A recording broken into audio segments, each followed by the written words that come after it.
Welcome to another episode of that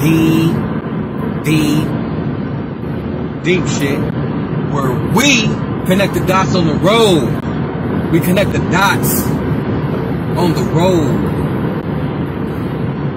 On the road again. I was gonna do it. I stopped it. So yeah, this video is gonna be about the cycle of life. And what I've observed about existence of the cycle of life is that everything boils down to masculine and feminine principles. Those two principles, masculine, feminine, control and dictate the cycle of life.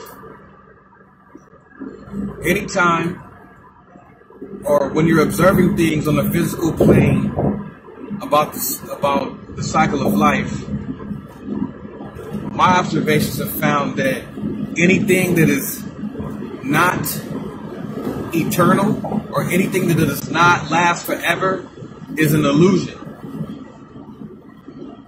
If it does not last forever, it is an illusion.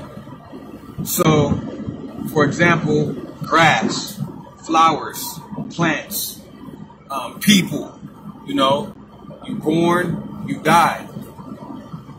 Anything that does not last forever is an illusion. So you ask yourself, well, what do you find in the physical reality that does last forever?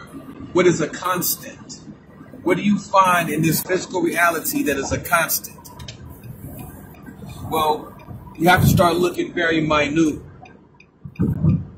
So when you start to break things down microscopically on the microcosm level of things, you'll see that, for example, the human flesh itself may not last forever. It will perish. But if you break down microscopically or on a microcosm, you'll see that carbon does last forever. There's always carbon. Carbon itself will always exist. So carbon is not an illusion. You see, your spirit and your soul never perishes. That is not an illusion, but your flesh does. You see? So I've come to the determination that the elementals come into play. Hey, is your name Chad? No, you're not Chad? Oh, okay, sorry. You look like Chad. He looked like Chad. Somebody I know named Chad. True story. Anyways.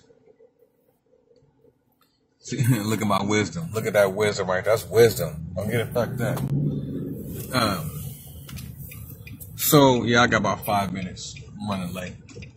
So, anyhow,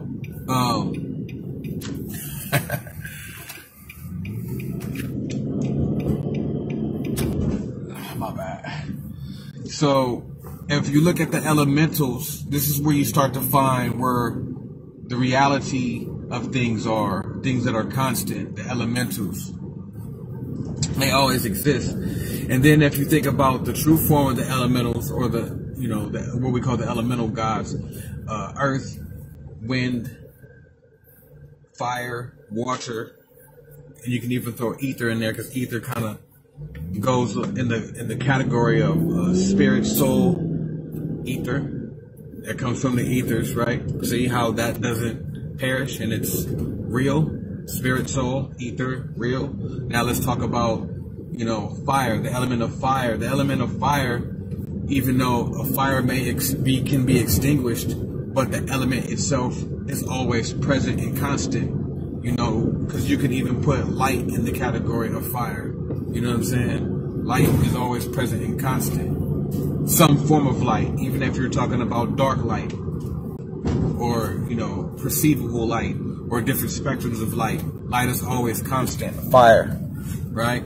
So, and then, water, what I'm saying, even if you break that down, it is more elementals like, hydrogen, oxygen, more elementals that are always constant. But together they form the elemental gods of earth, wind, fire, and water. So even these smaller subdivisions or subcategories of elements, like that you can specify, mercury, phosphate, whatever the fuck, all combine to become the elemental gods, earth, wind, water, and fire, if that makes any sense, right?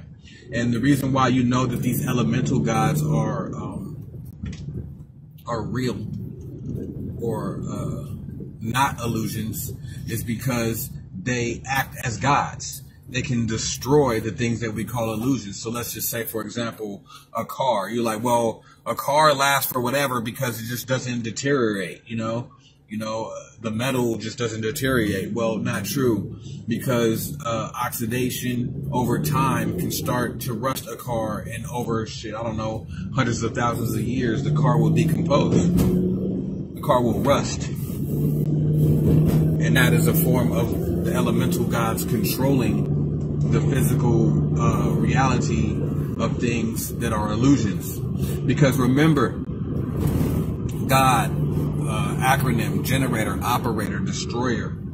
You know what I'm saying? And if you take the elementals or the elements, that's exactly what they are. They generate this existence, this reality. They operate. That means that they dictate what happens, and they destroy. They have the potential to destroy it. So this is how you know that all the elements are gods: generators, operators, and destroyers. Now, when it comes to masculine, feminine, you will see that you'll keep seeing this pattern over and over. We all come from the ethers. We can call that feminine because it's what we would almost categorize as nothing, the nothingness, or the condensation of nothingness to something. So the thought of us came from nothing and then entered into the physical realm. That is feminine going into masculine. The fact that we're even born is a masculine gesture because it's the nothingness of thought that starts to form and become matter. That matter poking out of nothingness is masculine. You know what I mean?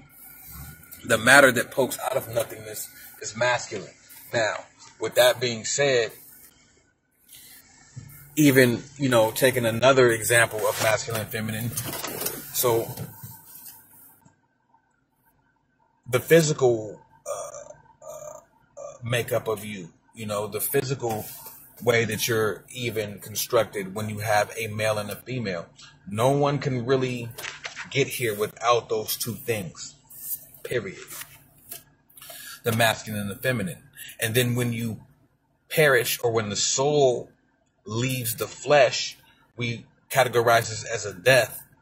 When that happens, that is that masculine act of you being alive, now returning back to the zero, going back to the feminine. And the cycle continues. You see? So the cycle continues. And that's one thing that is constant. That cycle is constant. The masculine, feminine cycle is constant. So that never goes anywhere. So this is how you know that that's not an illusion. That cycle is constant. In between that cycle, you have the elements that control it. You understand? Those are constants. So I'm just giving you a example of things that are permanent and real, and things that are not permanent and they are illusions. So I hope that kind of gave you a different aspect about the cycle of life, because you can multiply that on different levels, on different scales, on different macrocosms. You know what I mean?